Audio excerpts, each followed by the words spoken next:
கேட்கலப்பா. பைரவிய வேணும்னா நீ தாராளமா கூட்டிட்டு போ. உனக்கு எவ்வளவு தைரியம் இருந்தா அத்தை முன்னாடியே அப்படி கேட்பேன். காது வலிக்குது பைரவி, விடு பைரவி. வலிக்கிறதுக்காக தான் கூடுறேன் எறும்பு. உன்கிட்ட வந்து சொன்னேன் பாரு, என்ன சொல்லணும். அப்படிக்கான சொல்லு, ஊட்டியில வேற எங்கேயாவது கூட போலாம். வந்தேன்னு வெயி இடுப்பெலும்ப உடைச்சிருவேன். ஒழுங்கா போட்டுட்டு எந்திரிச்சு போ. அங்க போய் நின்னா நான் பயந்துகிட்ட வருவேன் நினைச்சீங்களா? நிச்சயமா வரமாட்டேன். ஏங்க ஏங்க இப்படி பண்ணிட்டீங்க? ஒரு ஒய்ஃபும் மலை உச்சியில நின்று பேசிக்கிட்டு இருந்தாங்க. என்ன பிரச்சனைன்னே தெரியல. திடீர்னு அந்த பொண்ணை மலையில இருந்து தள்ளி விட்டாரு. இல்லங்க, ஏன் சித்து இப்படி பண்ண? பார்க்க நல்ல ஒரு மாதிரி இருந்தாரு.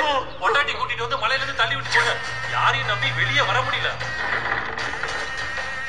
பாருங்க, பொண்டாட்டிய மலையில இருந்து தள்ளி விட்டு கொண்டுட்டு நல்ல மாதிரி அழுது நடிக்கிறான். இவனால சும்மா விடக்கூடாது, போலீஸ்ல புடிச்சு கொடுக்கணும்.